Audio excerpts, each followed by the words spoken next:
welcome to your Realtor Training. I am Garth Haslam. You're Stephanie Summers. Hi. You know, I have a good story about you.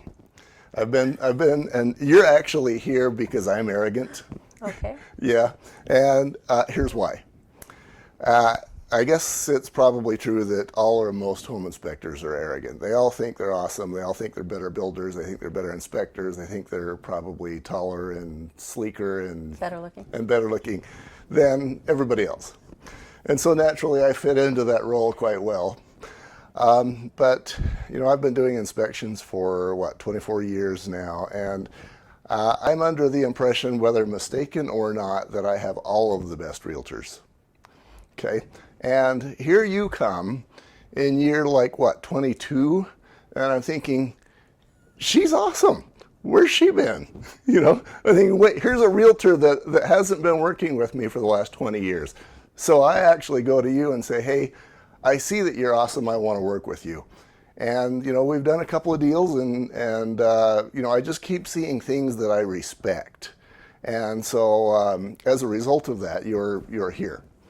That's why you're here. I don't know if you knew that, but that's why you're here. I didn't know that. Thank you. So I have asked you to come here so that I can pick your brains. I know you do a lot of deals. And, you know, to me, success, let's go a little bigger picture. Greatness is not necessarily how much money you make, because there's a lot of people who make a lot of money who I wouldn't let inside my front door. And it's just money. Yes. On the other hand, greatness, you know, may be associated with poverty, but I'm going to think that, you know, that success and greatness at least cause a person to usually, not always, but usually do well enough that money's much less of an issue. So let's define success that way. And so this conversation, I want to pick your brains for the other 10 million people inside Utah that are going to be watching you. Great. No pressure here. Okay. But how do you view your business? I think you said that honesty was important to you. Should we hit that subject first? Sure. We can hit honesty first. Let's do that. Okay. So I think there's all different directions you can go with honesty. There's honesty between realtors. There's honesty with your clients. There's honesty with the other party. Okay. I feel like the trust, the honesty has to start between you and your client, that they need to understand what I'm doing for them, the value that I bring to the table, and lay everything out on the table. If their finances are kind of ugly, we need to know that. Right. We need to understand how difficult that loan's going to be, how we can catch it.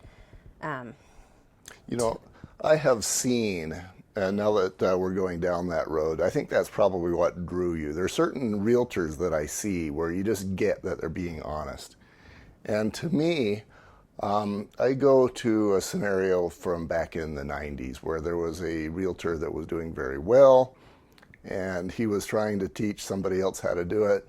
She hung with him. She learned the words he used, but she never was anywhere near as successful, because whether you use the same words or not, you know, that's why I decided to do this sort of a format. It's not about the words; it's about where you're coming from. Where you're coming from. Yeah. So. And I think you can tell that, like when you're dealing with another realtor, you can tell if they're, you know, being upfront, if they're honest, if they're being totally forthcoming with everything that's going on with the house, other offers, other agents. That matters, because especially in this market, it's so busy. If you know you've got 2 offers, don't encourage me to bring my clients out there to see it when you know you've already got enough offers, so you're going to go under contract. So look out for each other. Don't waste each other's time. If you know something's going on with the property, let the other realtor know. Because at the end of the day, our clients will move on. They'll be in their houses, they'll be happy, but we're going to continue to do business with each other. So I think honesty, treating each other well, you know, using the golden rule is paramount in what we do. Yeah, I know in the legal world, you know, where there's so much acrimony. I did a divorce once, and I understood after being in that game once that while there is a lot of mudslinging back and forth, the lawyers work very hard on maintaining their relationship with each other. Yeah. So let me throw a curveball at you. I love curveballs. One of my personal rules is not to do business with anybody I don't trust. Yes. And, that sounds kind of obvious, but sometimes it gets sideways. For you, that's a lot more difficult because if you've got a buyer, for example, that wants a house that is listed by an agent that you don't trust, you've got some ugly choices to make. You do. How do you deal with that? You're extra vigilant on the part of your clients. Uh-huh. I ask about everything. I ask every question to the other agent to make sure that we get an answer. I do it via email, so I've got a written response. Uh-huh. Because I want to have every answer. And that is hard when you're walking your clients in, because you feel like you're walking them into a lion's den. Right. And it's your job to, have that chair to protect them. So here's another question, under the category of honesty. If you know that you're walking your clients into a lion's den, do you tell them that? I do tell them that we need to tread carefully. Uh-huh. And if I've had prior experience with this person, I do tell them I've been in an iffy situation with this agent before. So we're going to make sure we document everything, which we should be doing anyway to protect Right. ourselves and to protect our clients. Yeah, I do. Yeah, I know a guy who, and I don't ever want to be a realtor. Your job's too hard. But I know a guy who, if he was on the other side, I would have some grave reservations about being in any way involved with a guy like that. And there's more than one of them. It's true. And then that's where ethics comes in with the code of ethics because, you do no harm. Uh-huh. You can't smear anyone else's reputation, but you can speak to your personal experience. Uh-huh. And Oh, so you can't just say, look, I know this guy, he sucks. yeah, you can't do that. Okay. That's a big no-no. But ethically, you're supposed to watch out for your client too. So it becomes a catch-22, and you just explain to your client, this is what we're doing. We need to look over everything, all the documentation that they give us. When we do our inspections, look for every little thing. Stay on top of the loan. We just stay on top of everything to make sure that you're protecting your client. So a big part of honesty basically is making sure that your ducks are in a row and you cross all the I's and the T's. You don't cross I's, but Sometimes if I'm running fast, I do. That's true. Anything else you want to cover under the honesty category? We've covered it, I think, reasonably well with the other realtors, but have you ever tell me a good story? Maybe you've got a good war story about how to deal with buyers or sellers where they needed to hear something that you really didn't want to tell them. You got one of those kinds of stories? Nothing that comes to mind immediately? Nothing that,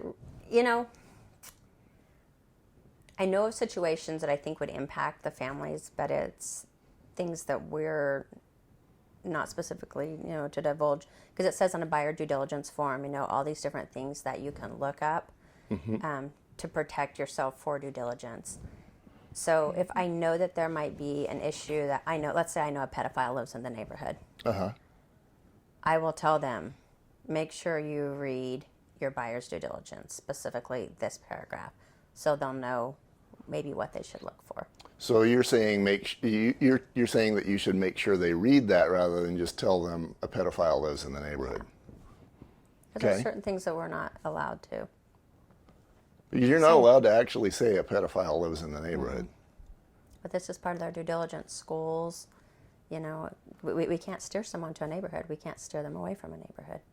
But these are things that they can look up online and make sure that they feel this is a safe neighborhood for them, for their children, their elderly parents. Yeah. Oh, and steering them toward or away from a particular neighborhood could involve doing so because there's a pedophile in the neighborhood. Yeah. Well, you have a complicated job. These are things I was totally unaware of. Okay, let's move on to the next subject. We will be right back.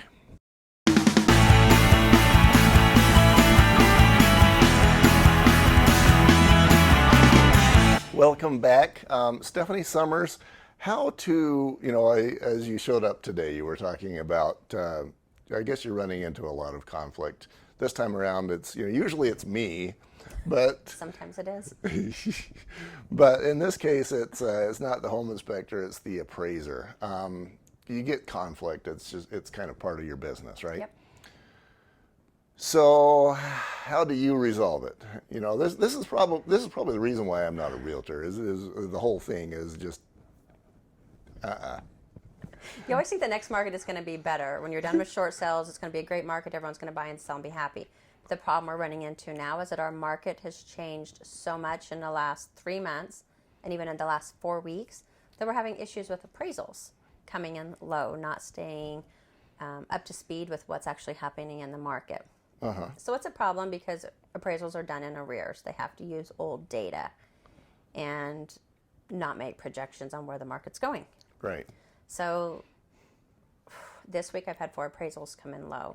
So trying to resolve that when the sellers know they've got backup offers with no closing costs or anything they're going to have to pay out for the buyer, or they know they can put that house back on the market and they can get another offer the next day. Right. So how do we save that for our buyer? How do we keep everyone happy, especially since we've probably negotiated any inspection issues now? Right. You've already abused the sellers Exactly. once. They feel like they've already given up a lot, and the buyer needs to give up some. But the buyer doesn't want to pay more than appraised value because they don't want to feel like they overpaid. Nobody wants to feel like they were taken advantage of. So I try to do that in a proactive win-win situation. I try to explain to my buyer that we're in a rising market. Another appraiser may have brought this home in $15,000 higher, and they would be in an equity position. And to just remember that appraisals are subjective to what the appraiser decides to use. Have a talk with the seller explaining that if this appraisal came in low, that it's probably going to be an issue on their next appraisal as well. So putting off their closing another 30 days might not win them anything except waiting 30 days to move into their new home. Right. So that's a good balance. Working with the other agent, to both of you, trying to find comparables that you think will support your contract value. So you go back to the appraiser and say, hey, you forgot this house and this one and that one over there. Yes. And they're really hesitant to make a change. I mean, nobody wants to be questioned in their job and what they've done. It kind of puts you on the defensive. I had one that just came back yesterday, but fortunately before turning the appraisal in, he reached out to the lender and said, we have a problem with the value here. If the realtors know of any other comparables, send them over. So we did. At least that guy was open Yes. to. Yeah, to understanding what is going on in our market. I don't have all the answers. There might be a home close in 2 days that will support this value and give us what we need. Right. So just remembering that sometimes we have to give a little. Maybe I throw in a little bit of my commission. The lender pays, some of the closing costs, and the buyer willing to come up to see that value will be here in 2 months, and they'll be able to do a refi, do away with any mortgage insurance if they have to, get that in order to purchase the home. One of the things I see as the home inspector is, we're all used to making the $20 decisions. Yep. We're comfortable going to the grocery store and leaving $100 poorer, and that doesn't cause any stress. Right. And we're used to that. But then all of a sudden you put us in a place where we're spending $250,000, $500,000, and now we all become raving lunatics. And you, the realtor, get the honor of dealing with these raving lunatics who are normally, regular people that are kind of sane. And all of a sudden now they just feel like they're swimming and they're in over their head. They don't really know what's going on, and you get to be the psychologist that's managing them. How do you do that? Take a deep breath. Yeah. Really, you have to take a deep breath and not get caught up in the emotions of it. And that's hard because these clients turn into your friends and you want what's best for them. It's a little bit easier for us because we can step outside and see the logistics of it and know this appraisal is subjective. Yes, your home is probably worth more, or for the buyer, you're not overpaying. But it's hard because we do get emotionally attached to these people. I personally think every realtor should have to buy a home every 2 or 3 years to go through that loan process. To remember how terrifying it is, how difficult it is, how exposed you feel. And then to go through all these issues ourselves, and have to negotiate these repairs on our part. And then when the appraisal comes in low, I just had an appraisal on my own personal property come in 40,000 low. Oh, How do you deal with that? This is one I was buying. Do I overpay a little bit because I know the value's there? Do I walk away from it and give up what I know is there and the potential in the future? So you have to weigh those things out, and I think step back and look at them logically. Like you said, we all waste money every day. Think nothing of driving through Starbucks, overpaying, for McDonald's food, which, we don't care for anyway. But when we're talking thousands of dollars, it is really hard to do. But I think we really have to step back and think of what we're gaining. I had a townhome that, for 5 years I've been upside down on, haven't been able to sell. And I was grateful to be able to walk away from it, at a zero gain. And to remember how far we've gone and where we're at now. And then to remember also that we have equity in our new home. I think that's a huge thing to remember. yeah. So what I'm hearing from you is maybe perspective. Yeah, perspective. Okay. All right. But I still want to go back to that raving lunatic buyer. How do we deal with them? Yeah. I think I get more than my fair share of those. I really, truly. It comes down to the raving lunatic. There have been people that I've had to say, I'm sorry. You cannot talk to me this way. This is not how you speak to your friends. This is not how you speak to your family. This is not how you will speak to me. And I think it's easy to feel like we have to take all of that on, and we don't. We wouldn't take it from our doctor. We wouldn't yell at our doctor. We wouldn't yell at our CPA when it's tax time. Don't allow someone to treat you like that. And there's other people that I've let them do their little rant and rage and say, I understand where you're coming from. I understand the frustration. Let's solve the problem here. But I think that there truly comes a time when we have to realize that we're not the whipping boy. We don't get to choose the appraiser. We don't get to choose the value. It's not our fault if the house comes back positive for meth. Or it needs a new roof. Whether we're on the buying side or the selling side, we can't control everything. Right. I did see that sort of thing, and this was back in the late 90s too, but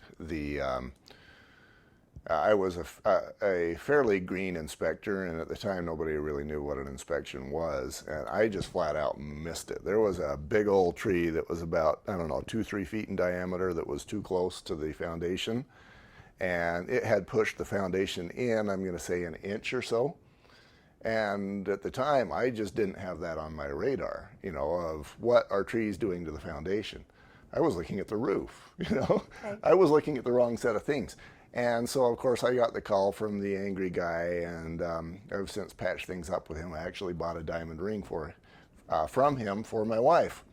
So he's good at this point. Yeah, he's happy with you. But I listened to him say things like, my realtor just wanted the commission, so she was willing to let this tree issue get past me, And if the home inspector, didn't see that tree in the foundation, she certainly didn't see it either. But you guys get blamed for everything, of course. Yes. And, one of the things I'm thinking, you said we're not the whipping boy, is... that's kind of like any relationship. You are the whipping boy if you allow it to happen. Exactly. We have to people aren't going to treat you any better than you teach them to treat you. Right. And if you allow that to happen, that's how you're going to be treated. There's days I think, I should have explained to everyone, don't call me after 10 p.m. But I didn't. So who's paying the price for that? Me. Right. But that's on me. So we have to set the standard on how we want to be treated, how we want to be spoken to.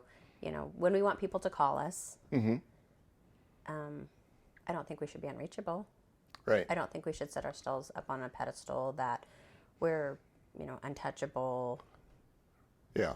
But well, that would put a guy in the category of realtors that I'm probably not going to be interviewing. And I've dealt with that too. I mean, you call during business hours, 2:30 p.m., and they never answer, and they never call back. And I'm thinking, how is this person making any money in this business? Well, and it's frustrating because we're on the other end trying to sell the home or resolve a concern, and if you don't answer your phone, nothing's going to get accomplished. Yeah. And you're holding up somebody else's business. So I think that's like one of the number one things I always strive to do is answer my phone. Mm-hmm. And if not, get back with a text saying, this is what I'm doing. I will get back to you as soon as possible. It's a lot easier with texting and calls than it is with email. Yeah. Because I may go a couple hours without checking my email. Right. Because I'm doing other things. Yeah, I'll go at least half a day without checking my email because I'm out. Well, you're climbing on roofs. Yes. Yeah, I'm in attics and crawl spaces, Exactly. and I'm Places not I going don't to want check to my email. go. Yeah, exactly. You know, and it reminds me of a realtor that I know and respect, and you know, he was doing quite well for a while, and then he went and joined some crazy company, and I think it might have had to do with maybe the name of the trunk of an elephant, but you know, we're not going to name that one. And so he kind of fell off the radar, but I really respected him for one reason especially, and it kind of reflected the rest of his business. And basically, if he didn't answer his phone, he says, I will call you back immediately. And he did. I just thought that was cool. He also happened to wear he happened to choose to wear a particular outfit every day. And I don't know that that's necessary, but it was part of his brand, and he knew what his brand was. And so for that reason, I respected him as well. All right, we'll finish up this segment, and I don't even remember what we've got next. I don't either. Okay, we'll be right back. Take notes.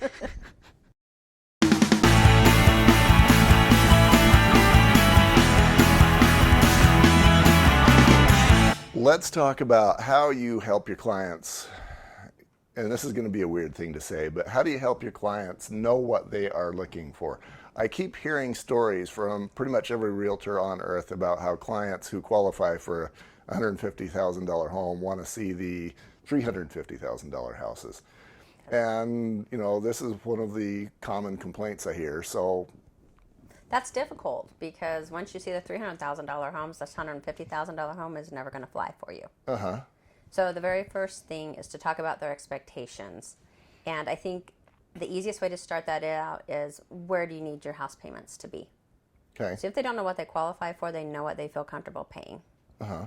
So then once I know this is their house payment they're comfortable with, we know kind of I can extrapolate and figure out which price range we'll be looking in.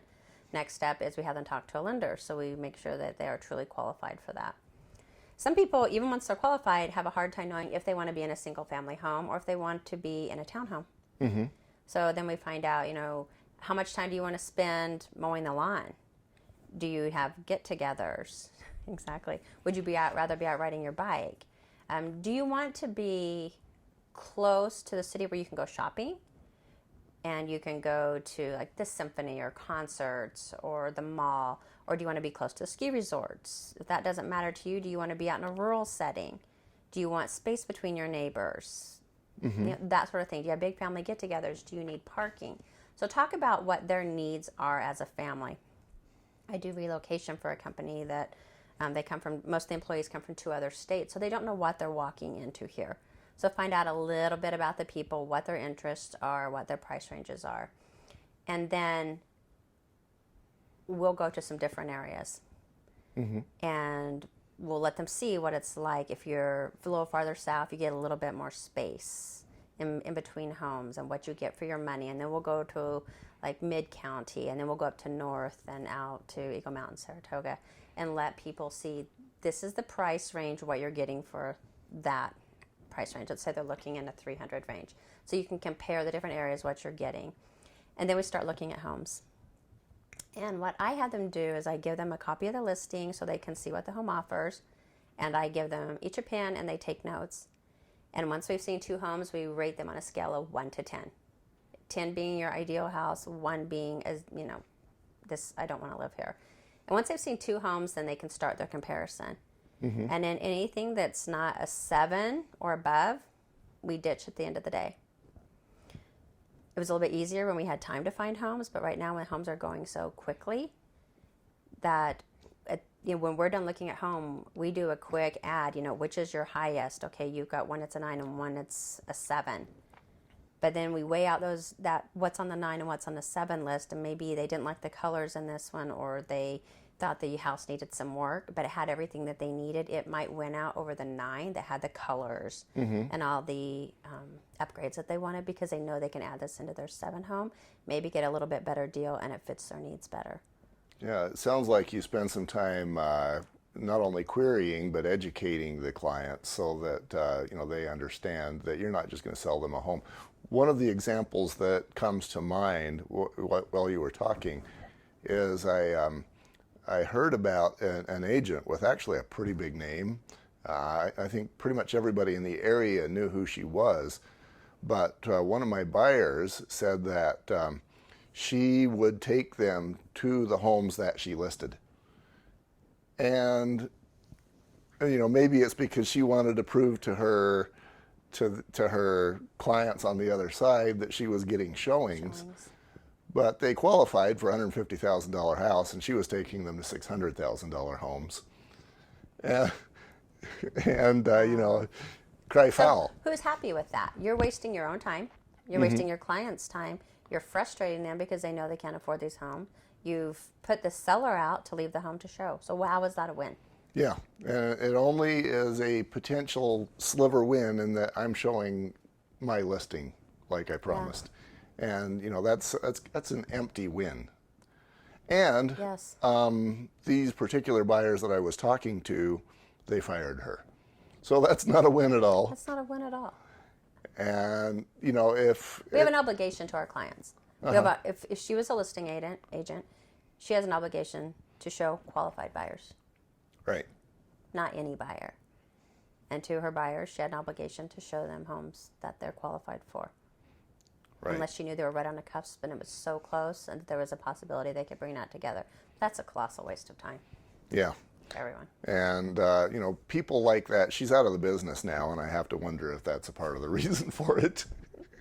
People, it happens in every profession. There's bad realtors. There's a lot of bad home inspectors. There's bad electricians and bad stucco guys. Sure, but there's good. Uh-huh. And you look for the good. And I think that's one thing that's helped me to be successful is that I look for the good. Mm-hmm. And there have been a couple of realtors that I've had to work really hard to get past a negative experience with and see the good. Okay. And there are a couple of those that I would really consider my friend now, whose opinions I trust, would still be somewhat wary in working with them. But they've got good perspective. They're doing good things. But I think I'll always be on a little bit of an alert with them. Uh-huh. But I do respect how they are working in the business now. I try to look at every situation and make it a win-win. Mm-hmm. I took a negotiating class on how to read people and decide how to deal with each personality type. To me, that's a lot like scripting. Uh-huh. And I know there's a science behind it. That's not really how I work. I look at each situation and try to figure out how we can make this win and the best way to position everything so that no one comes out a loser. Because I don't think anyone needs to be a loser. Right. There's not a need for it, and I like to see everybody, walk away happy. Yeah, and I'm a big fan of Stephen Covey, too. I think if he's not the person who invented the whole win-win concept, he certainly made it a lot more popular. Yeah, definitely championed it. And he talked about how, for example, insisting on a win-win isn't necessarily being nice and letting the other person have their way. Right. It's insisting on a win-win. Yes. And, I think that kind of fits into the category of insisting on honesty, too. Yep. And serving your customer from a certain point. Another random story that comes to mind. When I started my home inspection business back in the early 90s, I interviewed a couple of realtors. I said, what are you looking for in a home inspector? And at the time, home inspectors were like, why would we want to use you? You're just going to kill our deal. There was no requirement. There was nothing in the REPSI. There was nothing. Right. It was just somebody's bad idea that home inspectors were a possibility. And so I'd interview a couple of realtors and I would say, what are you looking for? And about 80 to 90% of the responses were, don't kill my deal. And I actually used that as valuable information. Of course, it's, now that would be considered to be less than ethical. Right. But I actually use that as guidance towards how I approached home inspections because, for example, a hot neutral reverse plug, where you just got the hot and the neutral wires that are backwards and they can just be unreversed and no big deal. That can be repaired by an electrician or a handyman in 5 minutes while he's having a Dr. Pepper. But I have seen home inspectors kill deals because of that. So I learned basically, explain things as they are. Don't make it a bigger deal than it is. Don't make it a littler deal than it is, and just provide information. And that sounds like the kind of thing you're talking about as well. Yeah, because in the end, it's the buyer who has to make the decision. Right. If this is something they want to take on, if the seller is unwilling to do it, Right. handle a repair. And it's our job to guide them through that. Maybe they need someone who specializes in that. Inspector says, oh, the roof looks like it needs some work. Well, maybe we should get an actual roofing company out here. So that is our job. It's not our job to make the decisions. Mm-hmm. It's our job to give them the information so they can make the best decisions. Very good. Thank you very much, Stephanie. We'll be right back.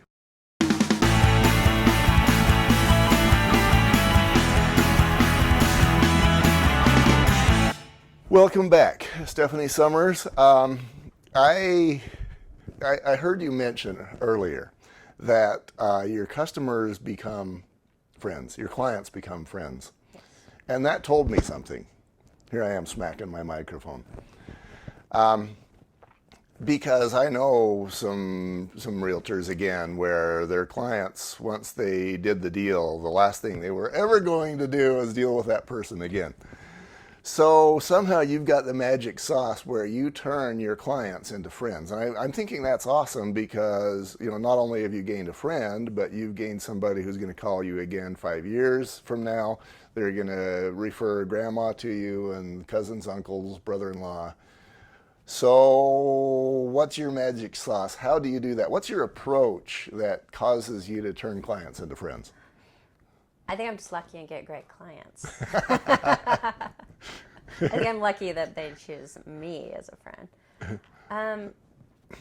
I really take on every single person. I think this is how we need to look at real estate. We can see it as this is a transaction I need to finish.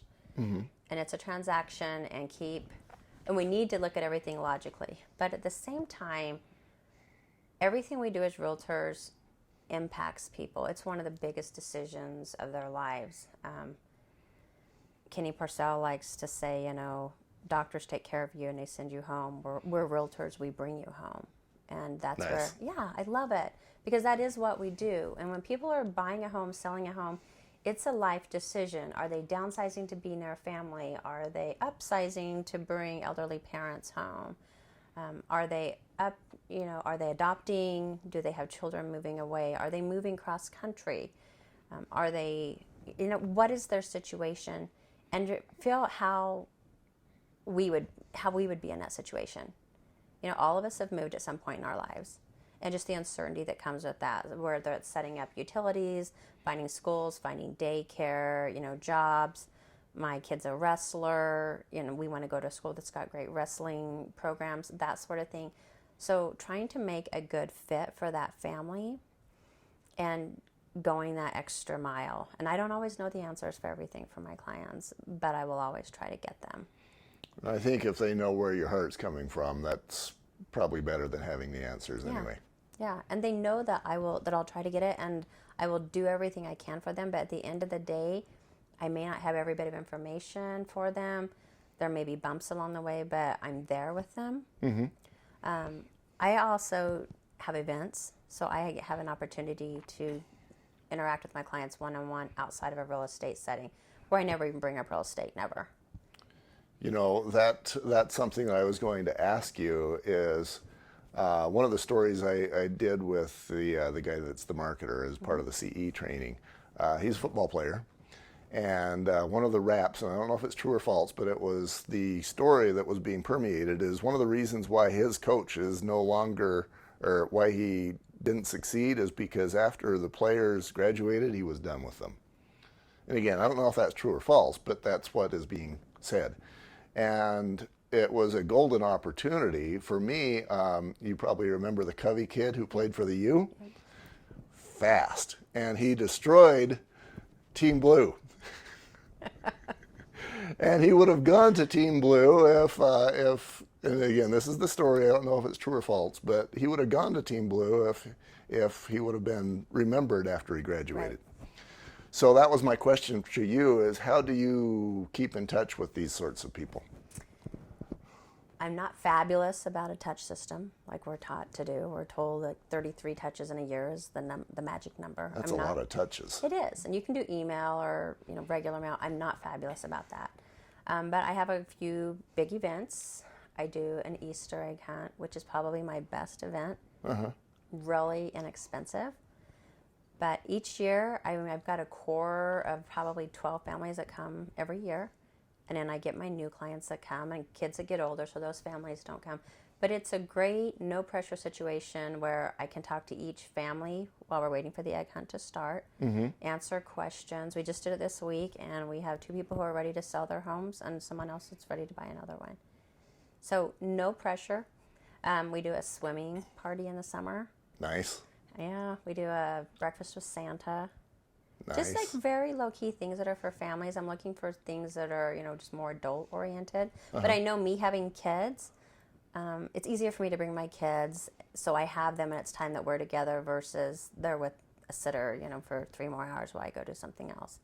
So I try to include everybody, and I think that my clients appreciate that. Yeah, that makes sense to me. My background in that category is back when I used to actually do marketing. And I would walk into a realtor office, and I quickly learned that if I talked about anything other than home inspections, everybody was willing to talk to me. Yeah. And as soon as I went into, I'm awesome, I am better than, I this, I that, they were looking at their watches and indicating they were done talking to me. Because people like to talk about themselves. Right. They don't want to hear how great you are. They want to know how great they are. That's right. So, and if you tell them, hey, your home's gone up, this is fabulous, is it still working for you? Maybe we want to look for something else. I didn't have to have that conversation. I had people asking me, how much is my house worth? Do you think we can, get a bigger house now that our kids are growing more? So, but it's caring about other people, more than yourself. But I have people who say, how are your kids? Well, go be with your kids now. Because they know I spend time with them and look at their families, and I know their families are important, that they respect that I have kids as well. Yeah, cool. And that sounds to me like they respect you. And it sounds to me, too, like once they tell you that, it's kind of like saying, you've got my next job. When I'm ready, you're already hired. You always hope so. That's what it sounds like to me. It sounds like they're just trying to appreciate you without saying so. Yeah, I would think so. Yeah. Well, that I think is a win. Thank you, Stephanie. You bet. Thank you.